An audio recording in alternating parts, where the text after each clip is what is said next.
বাবুরা যাচ্ছে আজকে তার নানুর বাড়ি। তো তাদেরকে নামিয়ে দিয়ে আজকে আমি যাব জুম্মন ফুচকাতে।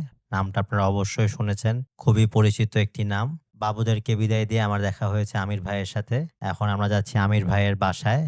তো আসরের নামাজ পড়ে ভাইয়ের বাসায় একটু বসলাম। তো আন্টি আমাদের জন্য খুবই সুস্বাদু চা দিয়েছে। চায়ের কালারটা দেখে বুঝতে পারছেন কতটা সুস্বাদু হওয়ার কথা। খাওয়া-দাওয়া শেষ করে ইতিমধ্যেই মাগরিবের আজান দিয়ে দিয়েছিল। তো ভাবলাম যে নামাজটা পড়ে তারপরই খাই। মসজিদে আমরা মাগরিবের নামাজ শেষ করেছি। নামাজ শেষ করে একটু বসলাম। তারপর আমরা খাওয়ার জন্য গিয়েছি সেখানে। তো সবসময় অনেক ভিড় থাকে। তবে নামাজের বরকতে আমাদের ভিড়ে ওয়েট করতে হয়নি। সাথে সাথেই আমরা পেয়ে গিয়েছি। তো ফুচকার টেস্টের কথা বলব যে আগে তো অনেক ভালো ছিল। এখন মোটামুটি আরকি। অনেক বেশি মজা তো বলা যাচ্ছে না। নরমাল যে ফুচকা থাকে তার থেকে একটু আরকি আপগ্রেড ভার্সন বলা যায় আরকি। মোটামুটিভাবে চলে এই আরকি। তো ইতিমধ্যে অনেক ভিড় হয়ে গিয়েছে। আপনারা দেখতে পাচ্ছেন।